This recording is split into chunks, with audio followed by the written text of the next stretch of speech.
The reason why we are here, the Deputy President of NLC, Deputy President of TUC, they have established the reasons why we are here.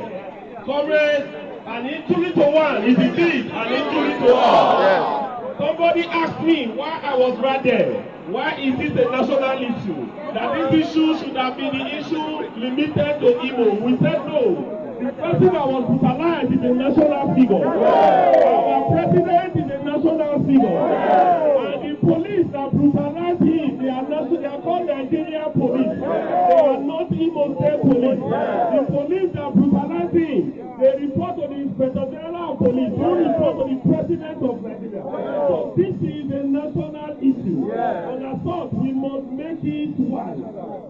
Hopeless Uzodima cannot only stop. Who has been advocating on someone who has been peacefully fighting for the interests of Nigerian workers. For us, we say no, no, no. What is happening today is just the first step in series of activities that will happen, except the Nigerian government do the needful, except the Nigerian government pick those people that perpetrated the evil on our president. This is not acceptable. This can never be allowed by the Nigerian worker. And comrades, let us be strong. As this is a marathon, it is not a dash. We are just starting until the government acts, until the government do the needful. The area commander that perpetrated this, that led those armed thuggies who call themselves members of Imo State Police or members of the Nigerian police residing in Imo, they must be called to order. They must be investigated and they must be brought to book. It is not just enough to transfer the Commissioner of Police in Imo State. No, that is a step one.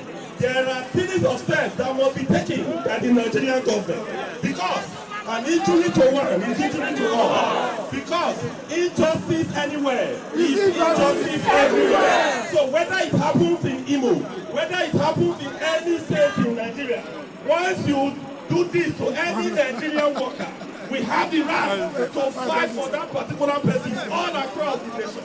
And if you could remember, the uprising that happened in the Middle East was actually caused by one single individual. That was what caused the problem in Tunisia, and it springs across the entire Middle East.